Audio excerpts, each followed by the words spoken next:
A short time ago, I spoke with a woman named Avital Alajem. Her friend and neighbor, Adi, is missing. Adi Kaplun is her name. The story of Adi's kidnapping is sickening. And it's also unique in that Avital and Adi's two young children were also taken, forced to walk to Gaza with the gunmen, with Hamas gunmen. Then they were, for reasons still unknown, released. We spoke just a short time ago. Avital, can you just walk us through what happened when your home was attacked? Yes. We were hiding in the shelter. Chaim Katzman, who is a friend of mine, living next to me, and me, we were hiding in the closet. And then the terrorists came and they bombed the door, the bullets, and they all entered into Chaim Katzman's body. So I was saved thanks to him. And then they pulled me out of the closet. They told me to cover myself, so I just took 3 skirts and put them on me, one on my legs, one on my shoulders, and one on my head. And then they took me to my living room. Wait, Um, so the person you were with in the closet was shot. he was murdered. Yes, And you were shot as well? I wasn't. I wasn't. I was saved because he was next to the door, and they shot him, and they saved him. I don't know why. They just took me out of there, and I was saved. He absorbed all the bullets into his body. And when I went out, I saw him dead. They took you to the living room. They took me to the living room, and then came more terrorists with the children of my friend Adi, she is still missing.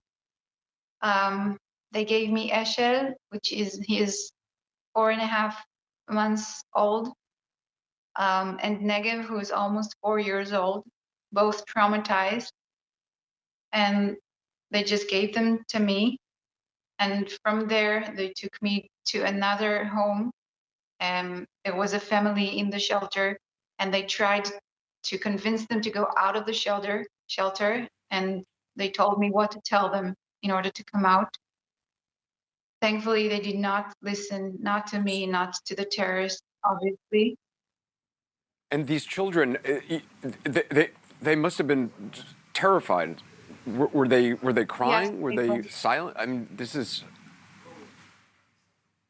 They were they were traumatized. They were shocked. Negev had a bullet that crossed his foot, and Eshel, the baby, he was breathing so much gunfire, and his lungs were absorbing so much. Yeah, both of them were traumatized, and they were just quiet. They kept, like, gazing at the terrorist with terrified eyes. Um, from there, at a You're certain talking about a 5-year-old child and a 4.5-month-old child. a 4 years, almost 4 years old child, and a 4.5 month, almost 5 month baby who is still breastfeeding. His mother is missing. How many terrorists were there? About 8. And they burned the neighborhood. They burned the kibbutz. They burned everything that they could. The cars, they broke everything. Everything is ruined. Where did they take you then? They just moved me from one house to the other. And then at a certain point, they just took us through the fence. They created a hole in the fence. And then we started walking to Gaza. More terrorists came with us, and I was with the boys. Um, yeah, Negev was on the shoulders of one of the terrorists, and I was carrying Eshel.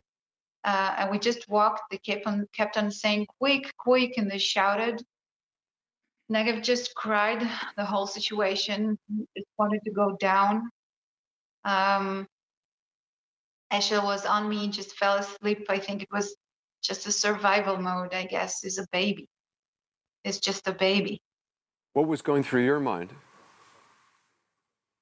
I was sure that I knew that they're kidnapping us. I just kept on saying to myself that maybe some women over there will take care of us and maybe they will be a little bit human to us. I also realized that there will probably be more people from Israel that they kidnapped, and that I have to be with the kids. They're gorgeous kids of my dear friend who is still missing.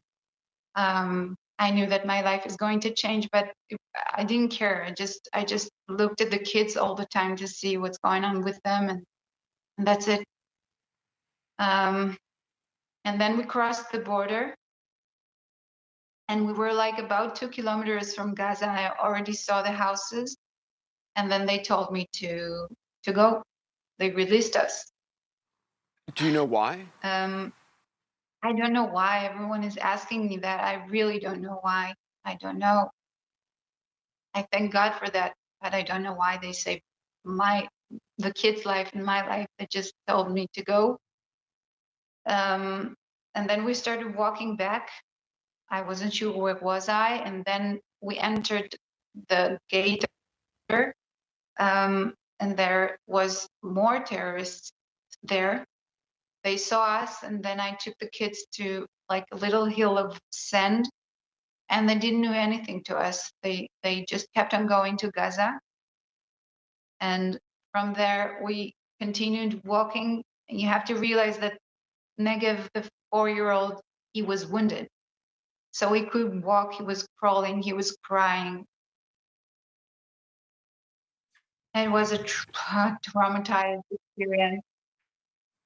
You said he was wounded. Was it in his foot? You said a bullet had grazed his foot? Yeah, yes, yes. A bullet crossed his foot. Yeah. What happened then? I mean, you arrive back, you see more terrorists leaving. What do you do? They didn't do anything to us. They saw me. I took the kids aside and they let us just go. They went back to Gaza. And then we just continued walking through fields. I saw tanks and I heard lots of bombs. They were shooting. We just kept on going. I knew that we have to come back before it will be dark. And then we entered the fence of the kibbutz. Um, I had to bend the fence in order to get in back to the kibbutz because they already fixed the fence that was broken. Probably the army did that. And then we entered this house of one of the neighbors, and that's it. And we called the father of the kids, who was sure that his whole family was gone. Oh my gosh. And what about Adi, their mother, Adi Kaplun? I We understand she don't was know. taken alive. Have there been any pictures of her or videos or anything? They didn't send anything. We have pictures from before the kidnapping, but we don't know what's going on with her. We don't know. She's missing. I don't know. I hope she was taken alive. I hope so. We are all hoping that, but we don't know. We don't know anything. The situation here in Israel is so chaotic right now. There's so many missing people, and there are so many murdered, and everything is ruined. So many people are traumatized. We don't know what's happening with Adi. We're praying that she's come back. We really hope that she comes back to Negev and Eshel, but we don't know. How are you holding up? I mean, I cannot imagine. How do you cope with something like this? Well, it's a very difficult question to answer. It's just been 2 days. I feel it's like been 2 months of my life. Um, I don't know. We're just hanging there for each other and hoping that the situation will be over. overwhelmed, all of us. No one is expecting the worst, and this is the worst of, like, the worst scenario that you see, I'm not coping yet. It's healing. The healing process is not. It will take time. The two kids, how are they doing? I know they're with their father. They're safe, as safe as anybody is Yeah, in Israel. But how have you seen them? How are they doing? yeah, yeah. Yesterday we came to Jerusalem and they got medical care. Um, and today I saw them and they were released and they're better. And they're better. They're much better. Avital, I'm so sorry for what you have been through. Can you tell us about your neighbor Chaim, who was murdered? What was he like? He was a wonderful person. He was a talented person. He was a funny person. He was someone who wanted to live. His name is Chaim. Chaim in Hebrew is life. That's the meaning of his name. And he gave life to this planet because he saved me, and I was able to save two kids. He just got back from a journey in India. He was a DJ. He was a professor for philosophy. He was a brilliant person, so beautiful and so gorgeous. He was a good friend. He was a good soul in this world. Um, yeah, we're just shocked. I'm not able to understand that he's not with us. The picture of him dead is in my head, and yeah, he was a wonderful person. He had a very good heart.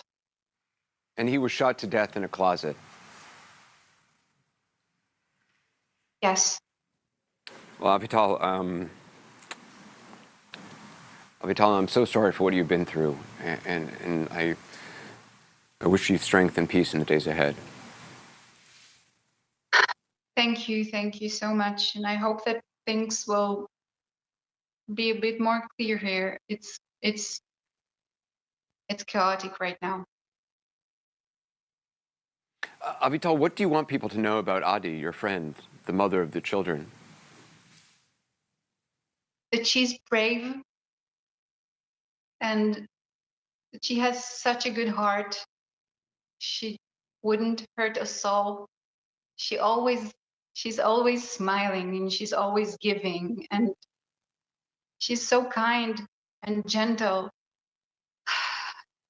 And she's such a good mother. I mean, she just had a baby. He's 4.5 months.